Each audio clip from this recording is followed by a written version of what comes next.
All right, good people. We are on the home stretch. We got 3 weeks of work, 1 week of cleanup, and we are out. So let's finish strong. I haven't seen you in a while, and you haven't seen me, so it's good to be kind of back in this pattern. Hey, so on day 33 of e-learning, our quote starts out with a woman named Simone Schwartz-Bart, who's a French author, and she says, "When an old person dies, a whole library disappears." And it's kind of our theme because people who are older possess stories. They possess history in their stories. And I think we're trying to honor that idea of stories. So here's the deal for today. I'm going to intro the final unit. How's that word? Final unit. It's all about storytelling. And then some of you need to catch up and get these things in. It'll be a light week for writing and work, which gives you some room to catch up. So take advantage of it. All right, first things first.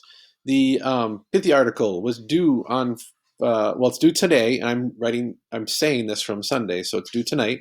So it's not overdue. It's not late by any means yet. But I just want to make sure that those of you know that that's first priority because that's a big assignment. You did an interview, you did a paper on it. It's a very short paper. There's a lot of work that could go into this, and some of you have done a fantastic job. Get that in. Here's how I can really tell you how to do this. And again, remind you, it should look like this. Some of you are missing this piece where you put the picture here underneath the title and then you wrap the text. It'll be some sort of option when you click on the picture and then it puts the text around it. You don't want a picture standing by itself. And then introduce your person. Remember, in your article, your reader doesn't know who this person is that you interviewed. So we need to know a little bit about them before we give a rip about what they say. So that is ultimately first priority. Second priority is this FaxCLA project. People, you had all week to work on this. It was pretty easy, I would say, and all you really had to do is create a cultural meal and explain it and have some sort of demonstration. That's how many we actually had turned in. 14. It was due Friday. Let's not have this be your legacy. Your class cannot You just can't end the year with those numbers. We got to jump on this and get that work in. Mr. Bettini's having the same problem. It's not a good sign for you as a class. That's how we're going to remember you, the class that didn't do its work. I know there are issues and stories and things going on, but man, we got to fight through some of that. All right. So our final unit is really about that term legacy. What are you leaving behind? And storytelling is our focus. And it's an old tradition, still very much alive. In fact, it might be our oldest tradition because before we had the written word, we had the spoken word. And so we call it the oral tradition. And if you look at these images, these are all cultural images from basically covering most of the planet in some way or another. These are all like from ancient pictures of Greek civilization to two African American men sitting in a park. That tradition of telling a story is something that has never been lost. And we got to make sure that we not only retain it, but we also practice it because it is how we spread messages and cultural values and personal values from generation to generation. So what makes a story a good story? Here's the cool part. You've been working towards this assignment the whole year. I'm not going to go through this, but all these elements that make a story a good story, alliteration, personification, hyperbole, clarity, sensory detail, background info, summary, creativity, word choice, plot lines, dialogue, these are all things you've been practicing all year. I listed the assignments that they specifically attend to. So ultimately, you should be ready. Where you're really going to stretch your learning is right here. Style, performance, and belief and passion. This is where you are going to speak from the heart and you're going to try some techniques. If you notice, I speak with a style. I use my hands a lot. That's something I've learned about performance is I'm very visual. That's all stuff you're going to practice. So where are we heading towards? You are going to do a story slam, which is essentially a live performance. And it is going to be live. I'll give you more information about that later. But you will perform one nonfiction story that mattered. So it's not just some story about you falling over and spraining your ankle. It's some sort of moment that mattered to you because you remember it.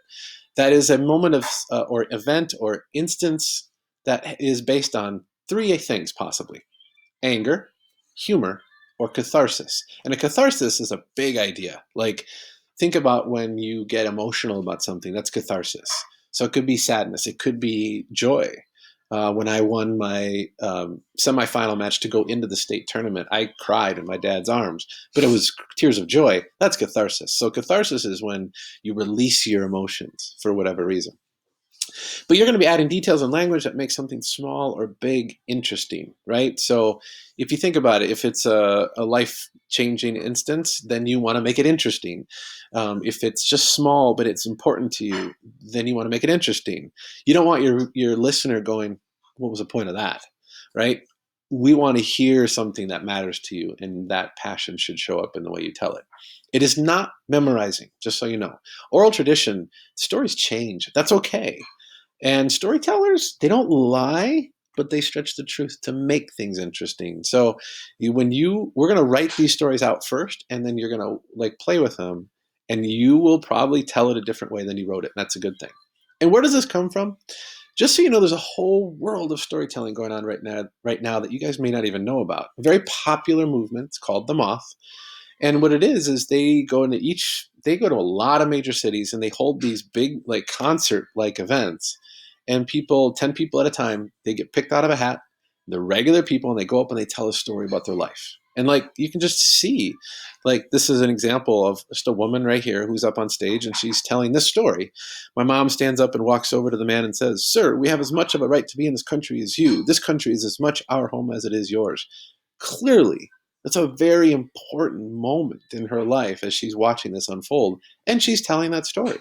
So, on a side note, the Moth actually performs every other week in a theater right near my house. I could walk to it, and we've gone a couple of times, and it's amazing. Some stories are incredible, some are average, but it's always cool to see people tell their story. So that's kind of where all this comes from. And today, here's what I want you to do. I want you to watch 2 videos from the Moth. One is an anger story, and one is a humorous story. This is about a guy on a train having a bad day. This is about a guy who's got a really bad haircut. And they both are interesting stories. In fact, this one's anger, but it's kind of funny, and this one's very funny. There are stories that are something that happen every day, but the way they tell them, it's hard not to enjoy the story. So after you watch these both, I want you to answer this question. Which story did you relate to more, and what parts of the story, and I want you to be specific, really hit home? So here's what's a good answer. Something that goes into a specific detail from the story that you connect to and be like, "Oh yeah, that's totally like what happened to me." Here's a bad answer. "I like the angry one because it was funnier." That's a lame answer. Be thoughtful. You're heading into high school. Let's use that language. Okay, so ultimately, what do you have to do today? Get that pithy article done. If you don't have that, if you get that finished, make sure that Facts ELA assignment is done. That's 2 for 2. And then watch at least 2 of the Moth storytellers and respond to the discussion question. We're going to do about 2 stories a day. If you want to do more, I gave you a link to the Moth website and then listen to more stories. It's amazing and kind of addictive to listen to really good storytellers tell stories of just everyday human experiences. Okay? Hang in there.